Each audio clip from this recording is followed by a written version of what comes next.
Welcome to the Wisdom That Breathes channel. Across all our platforms, we try to share wisdom which is relevant and accessible to everyone. But on this particular platform, we go deeper into some of the ancient principles found within the scriptures. If you find some of the terminology difficult or inaccessible, then go over to our Keshava Swami YouTube channel where you'll be able to find other content which is perhaps more relatable. Thank you and enjoy the wisdom that breathes. Om Namo Bhagavate Vasudevaya.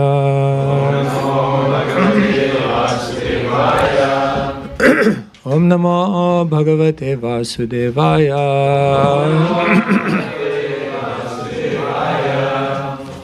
Om Namo Bhagavate Vasudevaya. Om Namo Bhagavate Vasudevaya.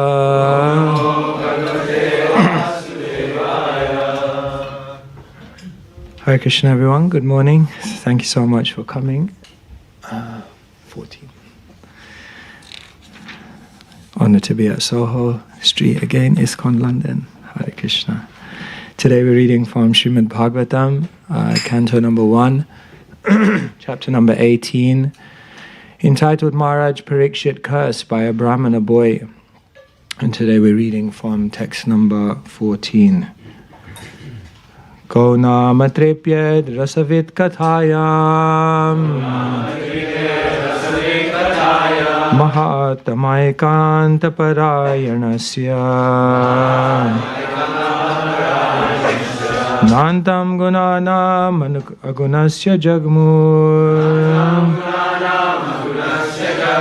Yogeshwaraye bhava padma mukhya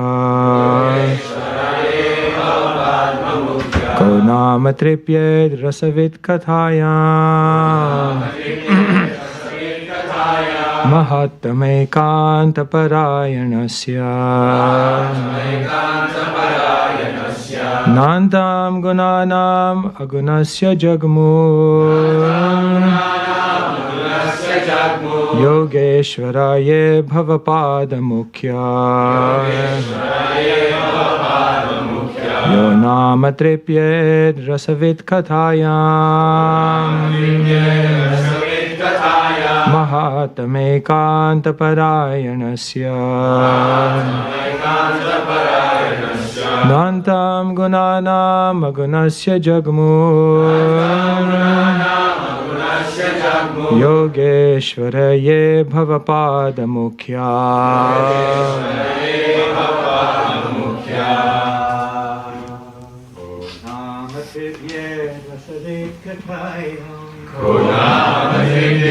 Rasavit kathayam Mahatamaikanta parayanasya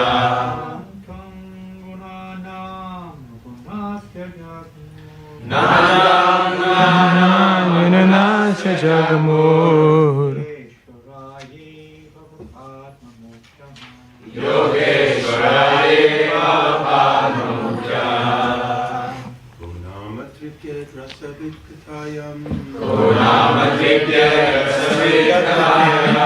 Mahatamaikanta parayanasya Nantam gunanam agunasya jagmur Yogeshwaraye bhavapada mukhya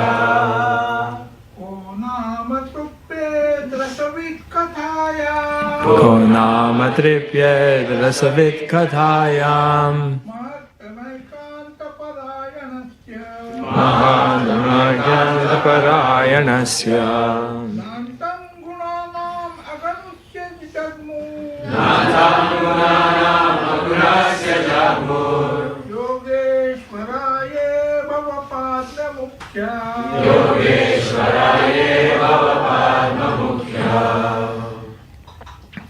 Mataji's.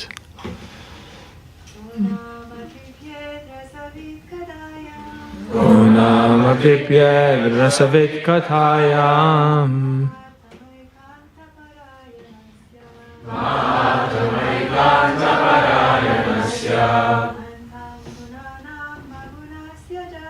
Nandam Gunana Magunasya Jagmur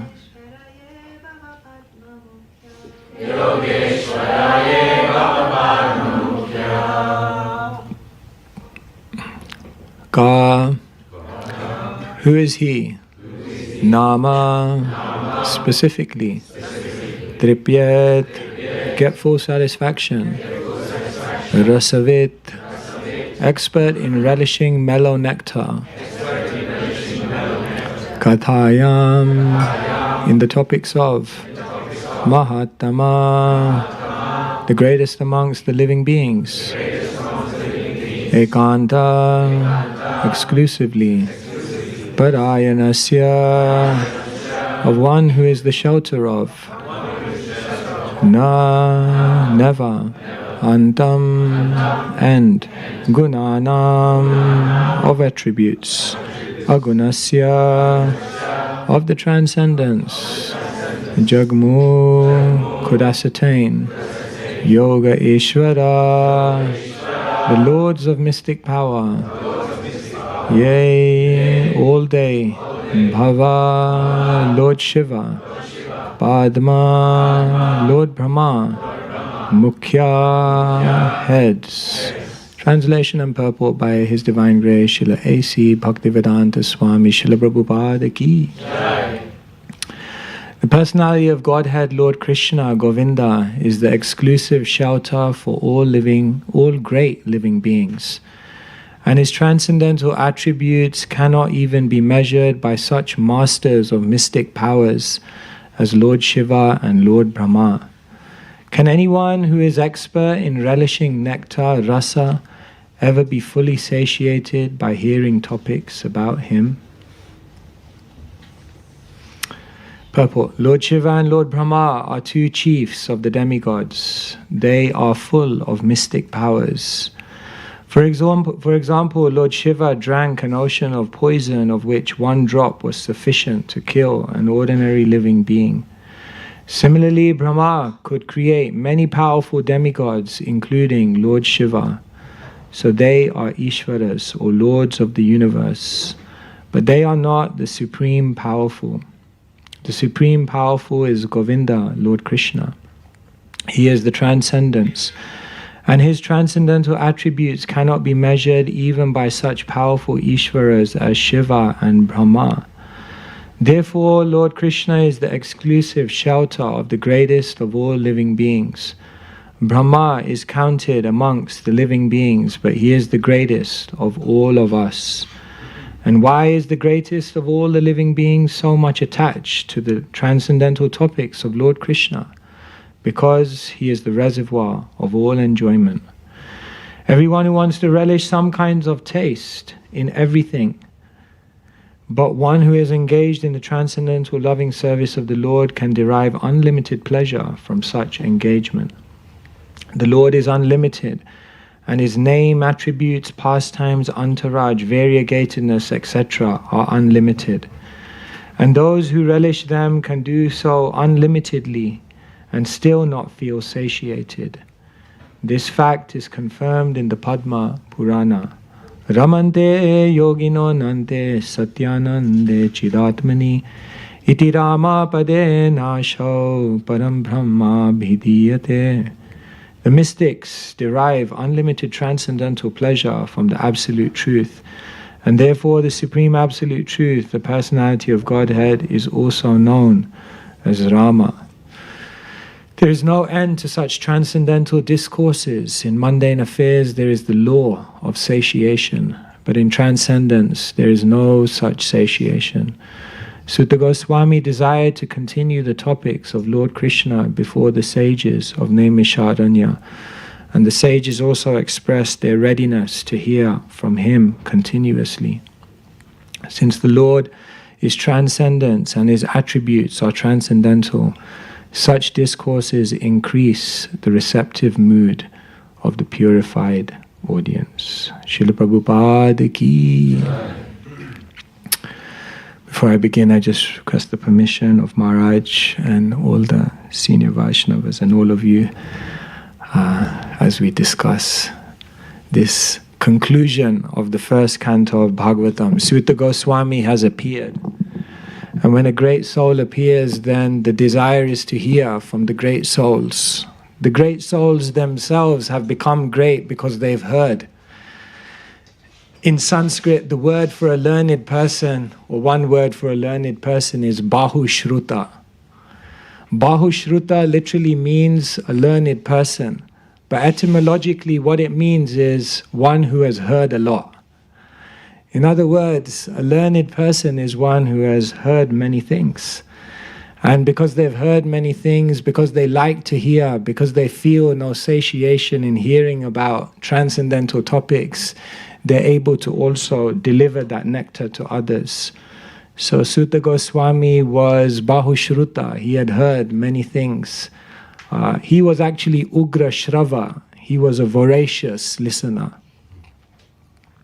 We've heard of voracious eaters, but Suta Goswami was a voracious Ugra, a terrible, voracious Shrava, hearer. He couldn't get enough of hearing. And so this is very, very transcendental, that the great souls here, Srila Prabhupada is explaining, Lord Brahma and Lord Shiva, there's no one greater than them. No one has accomplished greater things in the world than them. Yet they never become satiated in hearing about the Supreme Lord. It's interesting, different verses of the Bhagavatam are highlighted as principal verses of the Bhagavatam. Jiva Goswami tells us, Ete chamsha kalapumsha Krishnastu Bhagavan Svayam. He says this is the Paribhasa Sutra of Bhagavatam, that it's meant to establish Krishna as the Supreme Person. When Mahaprabhu was being taught by his spiritual master, then his spiritual master told him that there's one verse which is the sar, the essence of Bhagavatam. Anyone know what that verse is?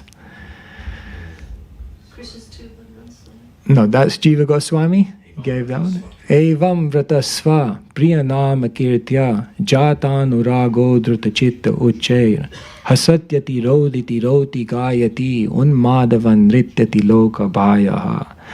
Ishvara Puri said this is the essence of Bhagavatam, that when one takes up the chanting of the holy name with great determination, with a great vow, then eventually they become completely mad. And sometimes they laugh, sometimes they sing, sometimes they dance, and they become completely indifferent to public opinion. That's what Bhagavatam is meant to do, make you completely mad. When you look at Prabhupada and the verses that he quoted from the Bhagavatam, there's one verse that Prabhupada quoted more than any other verse. I wonder if you'll get it. I think you won't get it. From the Bhagavatam. And when I say quoted this verse, he quoted sometimes just part of this verse, but this verse came up the most. No. No. I don't think you'll get it. No. 7th canto. Even there's a lot. No. No, it's surprising when you look at, someone did a reference of all the most quoted verses of Prabhupada. Oh, I got it. Amazing, well done. Nate vidu svartha gatim hi Vishnu durasya ye bahir arthamanina. That people don't know their real self-interest. They're engaged in trying to endeavor for external material things. This will not satisfy them. However, all of these verses are established as principle, but there's another verse which Mahaprabhu repeatedly quoted and described and explained in many different ways, which also arises as a very important verse of the Bhagavatam. Atmaramas chamunayo nirgrantha apyurukrame kurvantya haitukim bhaktim ittam bhuto guno hari. And that's exactly what's being described here. That those who are Atmaram, those who are fully satisfied, they completely connected, divinely inspired, completely spiritually blissed out, even they never become satiated in hearing about Krishna. They still want to hear more and more. They still become fascinated to keep hearing. So here, the rhetorical question is being asked, can anyone who is expert in relishing nectar ever be fully satiated by hearing topics about him? Jai Shri Shri Radha Landanishwara ki jai. The key word here is rasavit. The goal of life is to become a rasavit, one who is expert, not just in knowing transcendental rasa or transcendental mellows, but one who actually knows how to relish transcendental mellows. One has to become a rasika. One has to develop good taste. Rupa Goswami came to establish in this world rasa theology. And one scholar, he sums up rasa theology by saying, the taster tastes the taste because they have good taste. That's basically rasa theology. The taster is able to taste the taste because they have good taste. In other words, even if one comes in contact with the object of rasa, but one does not have good taste, then they will not be able to appreciate. They'll become bored, they'll become apathetic, they'll become distracted, they'll become basically disinterested. Because it's not enough to be in contact with the rasave saha. Krishna is the reservoir of all rasa. And even if one comes in contact with Krishna, they cannot taste the taste if they don't have good taste. And therefore, sometimes in Shastra, the word is used that one has to become a connoisseur. Isn't it? Like when you think of the word connoisseur, you think of those people who go into the wine den, and then they pick out a bottle of wine and they just taste a little bit and they can understand, yes, this is 555 years old from the grapevines of south of France or something. Because they're able to taste. They know.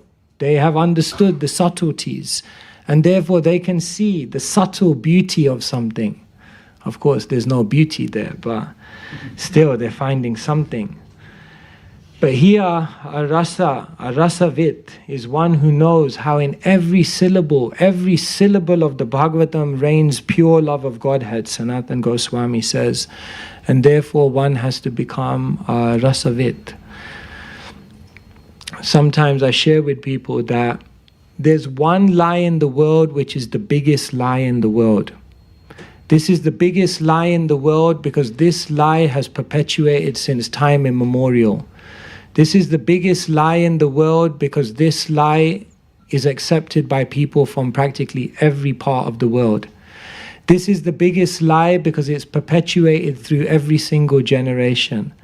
This is the biggest lie because even people who say they don't believe in this lie still live their life according to this lie. And this is the biggest lie because even when before our eyes we see that it's a lie, we still keep believing it. What is the biggest lie in the world?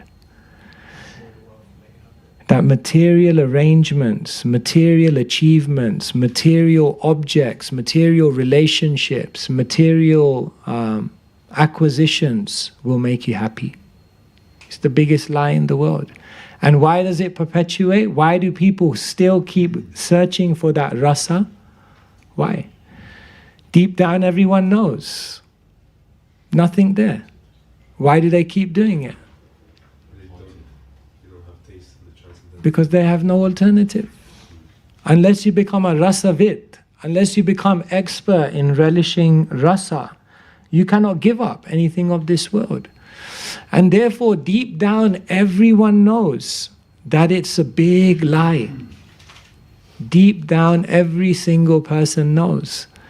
But if you don't have an alternative, then what will you do? You have to do something. And therefore, there's different responses when people come face to face with the shallowness of sense gratification. One response is hedonism. Just turn up the pressure and try and do more. So try and enjoy more and more and more and more and try and really squeeze it out. That's one response. They say when hedonism doesn't work, then the next response is voidism. Get rid of everything. They once came to the Buddha and someone said, I want happiness. Buddha said, the first problem is your ego. Take I out. And he said, the next problem is desire. So take want out. And if you take I and want, then you're left with happiness. Really? Not truly. But that's what people think. That when sense gratification doesn't work, hedonism. When hedonism doesn't work, then voidism. When voidism doesn't work, then monism. I am something. I don't want to annihilate my identity, but I just want to exist in a spiritual vacuum. But when that doesn't work, then they realize dualism. No, I have to have a relationship with the Supreme. I have to exchange love. I have to actually feel a tangible reciprocation. And then when that dualism reaches its sweetest conclusion, then it culminates in Vaishnavism. So these are the different stages that people go through. They start with sense gratification, then they may go towards hedonism, voidism, monism, dualism, and eventually only when they come to Vaishnavism, where they're able to connect with the Supreme Lord in the most deep and profound and intimate way, can they actually become rasavit. And only when you become rasavit can you actually give up the sense gratification of this world. And so this is the mission, that somehow or other our desires are in the wrong place right now. Our desires are getting us into trouble. And therefore we have to learn desire management. In the world today, there's so many types of management. I studied information management, human resource management, risk management, change management, organizational management. You can even do a PhD in golf course management if you want to. But the real thing that we all need to learn is desire management, how to manage our own desires, because our desires is what gets us into the biggest problems. So broadly speaking, we can say there are different types of material desires. There are material desires which are going to take you away from the real object of rasa. There are material desires which are not connected to the real object of rasa, but which can be connected. Then there are spiritual desires which are aimed towards the object of rasa, but they're tainted by material things. And then there is a pure spiritual desire which is aimed towards that rasovesaha.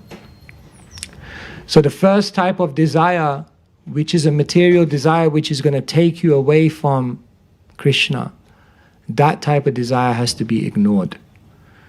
The second type of desire, which is a material desire but which can be aimed towards the Lord, is a desire which needs to be channeled.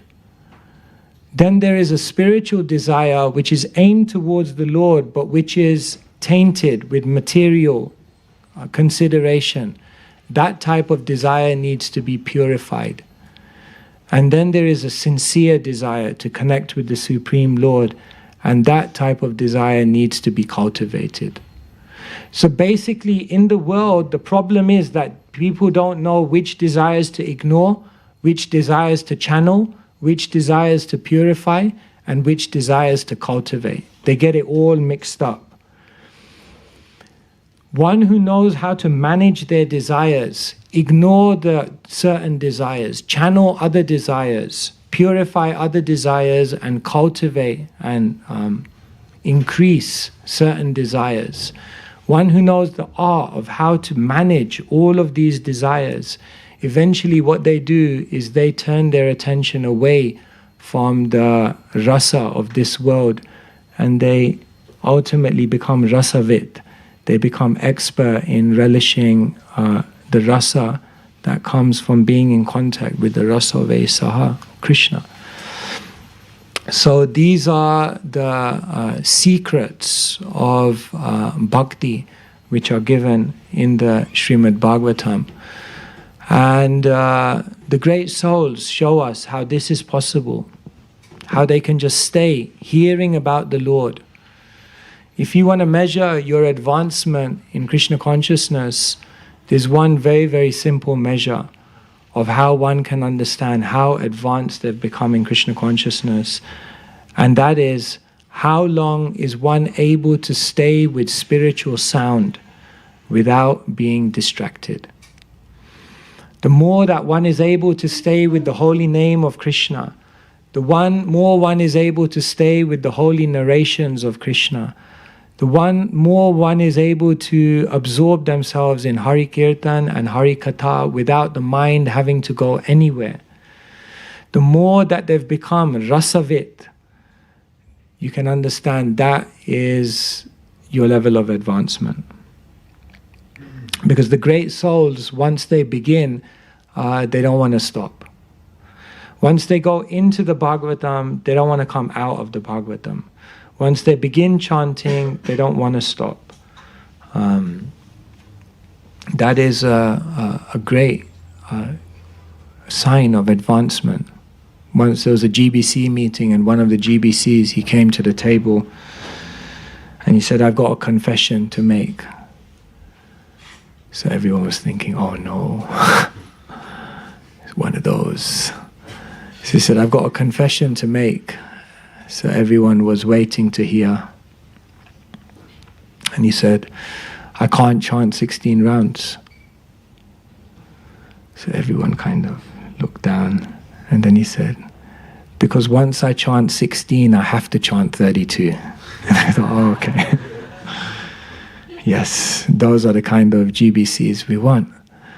Those are the kind of spiritual leaders we want. Those are the kind of devotees that we want. Devotees that are able to stay with spiritual sound.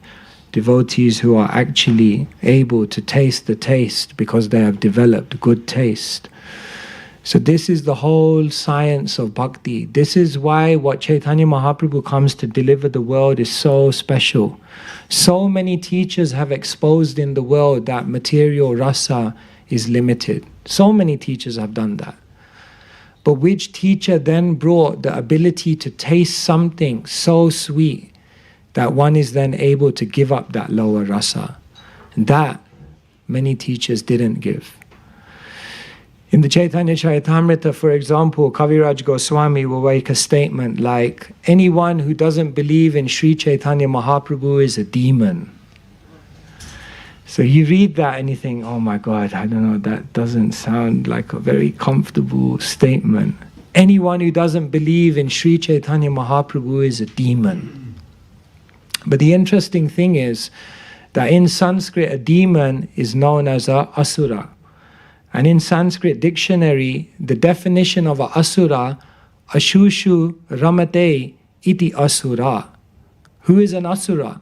According to Sanskrit dictionary, an asura is anyone who takes pleasure in their material senses. So then it begins to make sense. Anyone who doesn't believe Mahaprabhu is an asura. Because anyone who doesn't believe in Mahaprabhu and taste what he's come to give, taste this rasa, they will necessarily have to indulge themselves in material rasa.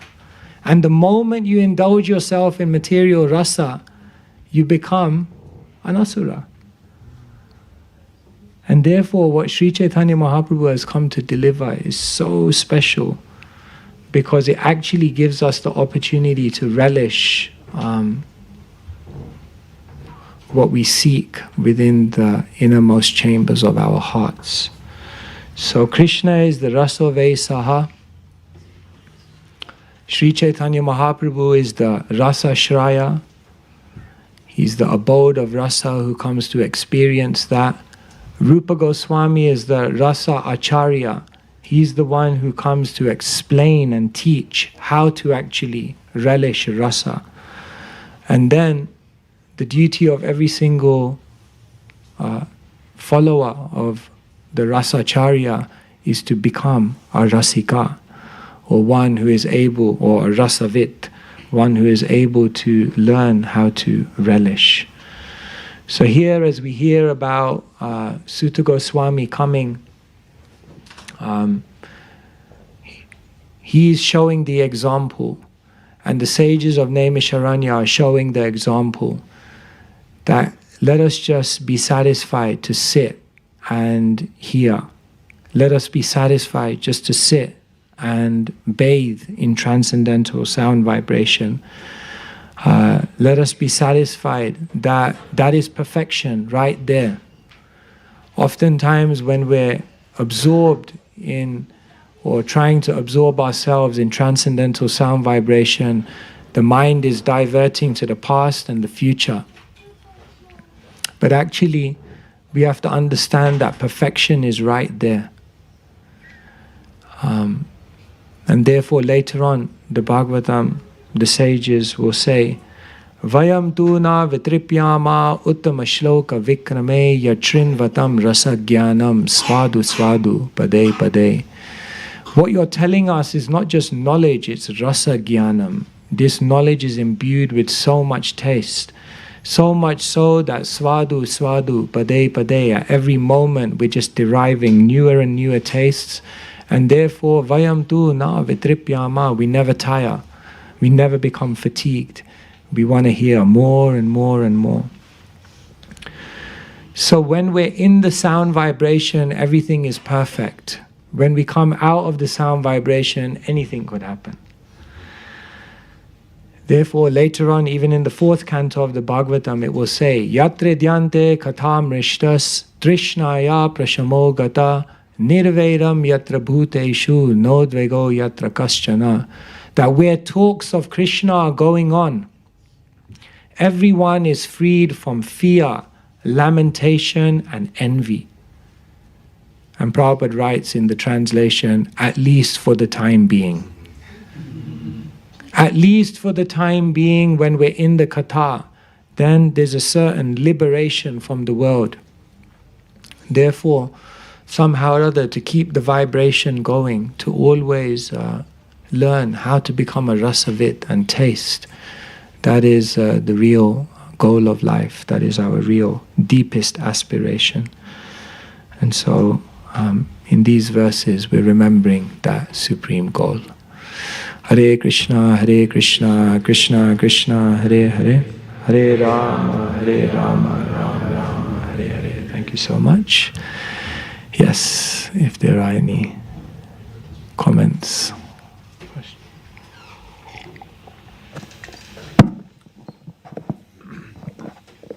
I like that verse from the 4th canto.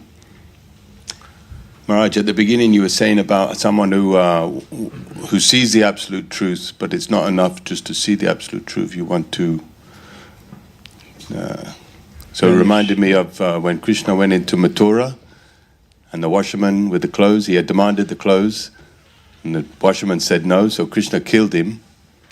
So apparently in the Charyas have said that in his previous life he did sadhana, he wanted to see the absolute truth, but he didn't want to do any service. So he got his desire fulfilled, like that. He wanted to see the absolute truth, but he didn't want to do any service. Oh, so he got his... Interesting. Yes, yes. Yes, the goal is to serve. The goal is actually to interact. That's where love comes about.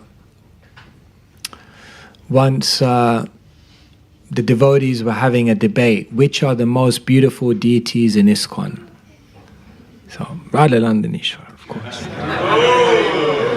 And then someone said, no, Radha Gokulananda, someone.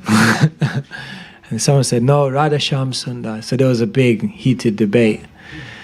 And then one devotee stood up and he said, you're all wrong. And he was convinced.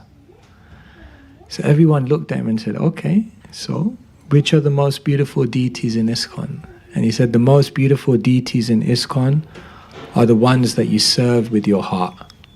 They're the most beautiful deities, because it's through that service, it's through that sacrifice, it's through that giving of oneself, through which Krishna then reveals his beauty.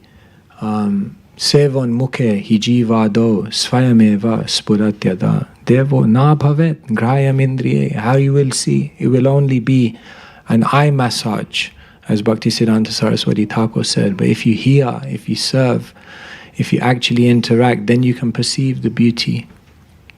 So yes, to serve. Thank you.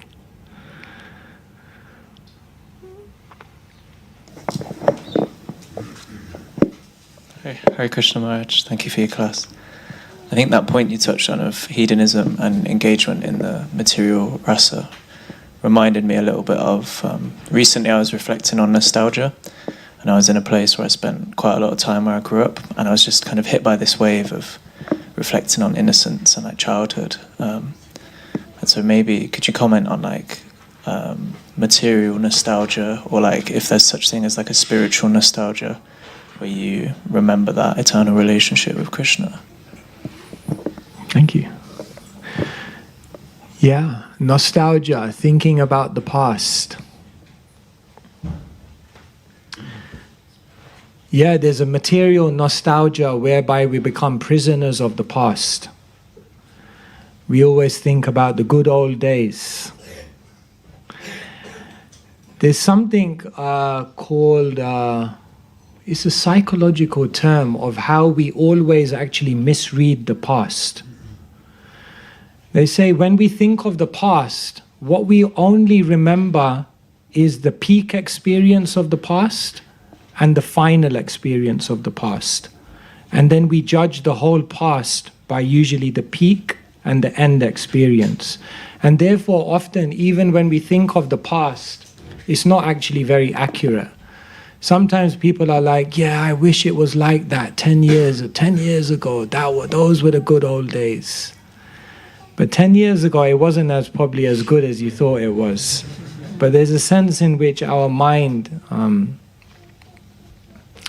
they say everything in history didn't happen. And anyway, there's something that I forgot the saying. But basically, we don't frame the past appropriately. So there's a certain type of nostalgia by which we become prisoners. Either we become prisoners of the past because of past trauma, or we become prisoners of the past because of a seemingly good time that we feel we can never recreate again. And therefore we're constantly living in the past, either because of our trauma or because of the so-called good. And then we don't move on. We don't realize that, no, life is happening now. I can achieve it now. So yeah, that type of material nostalgia isn't beneficial. But yes, there's a type of spiritual nostalgia that we remember Krishna. That's the whole point of Krishna consciousness, that we're meant to remember who I am, where I was, what real life is all about, that this is all a dream, and actually I'm really meant to be with Krishna in the spiritual world. And that reawakening of that memory is the supreme goal of Krishna consciousness. So yes, there is a type of spiritual nostalgia, I guess, which is reawakening your dormant Krishna consciousness. But the material nostalgia of our past history, how it was so great or how it was so terrible, we can remember it, we can learn from it, but we have to live now. Life is happening now, and that we have to be careful not to become prisoners of the past. Yeah.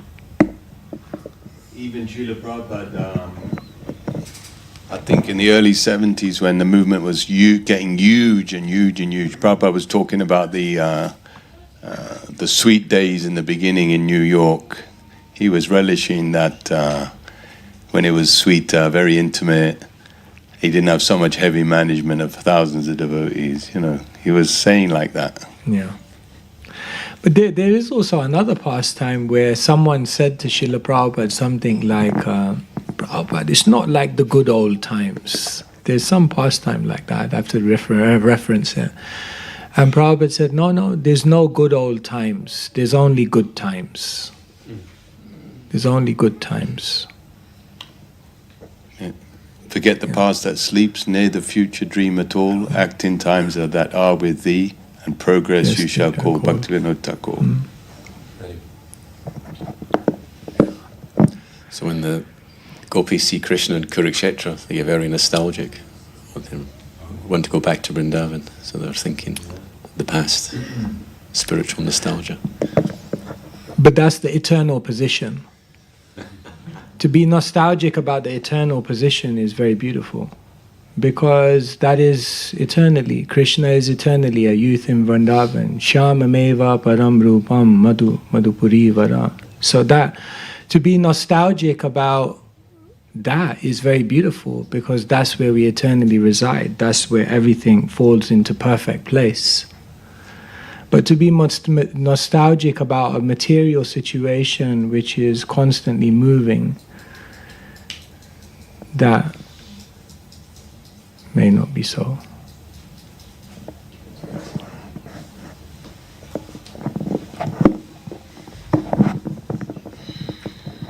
Hare Krishna. Hare Bol Maharaj. Thank you. I don't know, maybe it's just my perception, but it seems sometimes when we look back in our own movement, sometimes devotees dwell a lot on the, almost like blocking our present situation by how it was in the past, how we did it, and how it's going on now. And is it a mixture with like material perception, or what is this? Is it? Do you kind of follow what I'm trying to indicate? There's a lot like of that, we think of the past, of how things were done pastimes in the Krishna consciousness pastimes are movement. nice, but they sometimes almost like you feel like you are failing now, or and we got it all wrong, or you know what I mean? Yeah. The world changes, movements change, communities change. The essence should always remain. That's the point. That devotees are falling in love with Krishna, that Krishna consciousness is touching the hearts of many, many people. How and in what way that happens, and how the movement looks externally, how devotees approach those things, that will all change to some extent. Because it's the nature of the world. Bhutva bhutva praliyate. Things come, things go, trends change. Every generation in one sense is not reinventing, but they in one sense have to repackage things, because we're living in a different world. But in the midst of all of that, to not lose the essence, to not lose the I'll just read something actually. Someone was sent this to me. This is a quote by Thomas Jefferson. And what Thomas Jefferson said, he said, "In matters of style, swim with the current. In matters of principle, stand like a rock." So in matters of style, swim with the current. Styles may change, expressions may change, external form may change. We swim with the current to some extent because we want to remain relevant, we want to remain in touch, we want to remain connected. But at the same time, when it comes to matters of principle, then we stand like a rock. Then things don't change. And that's the whole debate, and that's the whole difficulty that we have on deciding what needs to be like a rock and what needs to move and flow like the river. And that's where we all get into heated debates. But maybe it's a good debate, and maybe that debate always needs to go on. The bottom line is, are souls falling in love with Krishna? Are we falling in love with Krishna? If that's there, sarva vidhi nisheda shur etayor eva kinkara. Everything else is just subservient to that.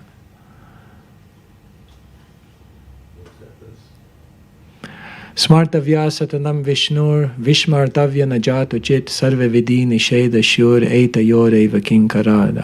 To remember Krishna and to never forget him, all other rules and regulations and strictures serve this principle, subservient.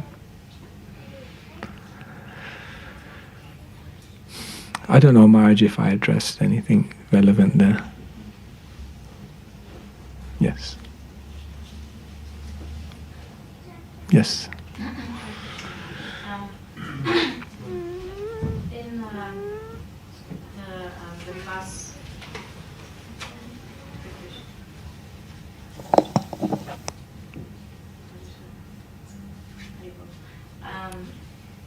it's not.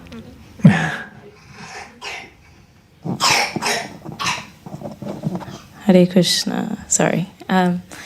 In the class at the manor on Saturday, you were asked a question at the end about how do you know when endeavour turns into over-endeavour? And the Prabhu giving the class gave a great answer, saying that first we should check the desire. And I was thinking that links kind of today, talking about desire management. And then he went on to say to check with one or two or a few senior devotees, asking them for their opinion on whether the desire should be kind of cultivated or channeled. And my question is, when there are people who are offering advice, who are offering differing advice, how do we know who to listen to?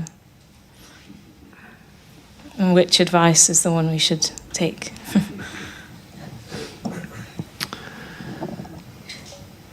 Yeah, in Krishna consciousness, we have to develop relationships. When we have relationship with someone, then there's trust, then there's understanding, then there's connection. And therefore, then it not only becomes natural to hear from them and accept their advice, but it becomes very, very empowering as well, because there's a relationship. When you hear advice from someone you have a relationship with, then it's more powerful. So it's not just a matter in Krishna consciousness of hearing from many individuals. It's also developing a deep relationship with one or more of those individuals. And how do you know who to develop a relationship with? Rupa Goswami says 3 things are important. Sajatiya, snehasya, ashraya. You have to look for someone who is sajatiya, like-minded. Snehasya, someone who is affectionate. And ashraya, someone who actually has the spiritual advancement to give you shelter. And when you find someone who has those qualities, who's like-minded, who's affectionate, and who's spiritually advanced, then what you do is you establish a deeper and deeper relationship with them. And you hear from those individuals. Everyone will have an opinion. Everyone will have an expectation of you. But that doesn't mean everyone's opinion counts for the same. The people who are sajatiya, snehasya, and ashraya, the people who know you, who love you, and who have the spiritual advancement to help you, their opinion counts for more. And when you have a relationship with them, then their advice, their words can carry you beyond your own mind. And that's the great opportunity. So we all need people like that in our life who can help us to have a bigger vision for our life than we can come up with ourselves. Does that make sense? Thank you. Thank you. All right. Okay, last one. It wasn't really a question, but like I was, in one of the classes you have mentioned that we can always refer to Guru, Sadhu and Shastra for decisions as well. So I thought maybe. Yes, we can always refer to Guru, Sadhu, Shastra, but relationship with Guru, Sadhu, Shastra has to be intensified. The wealth of a devotee, another way to measure it is what is their connection with Guru, what is their connection with the Vaishnavas, and what is their connection with Shastra. If one has a strong connection with each one of these, then they'll always make the best decisions. So that's what we're trying to do. All right, thank you so much. Grantharaj Srimad Bhagavatam ki jai. Srila Prabhupada ki jai.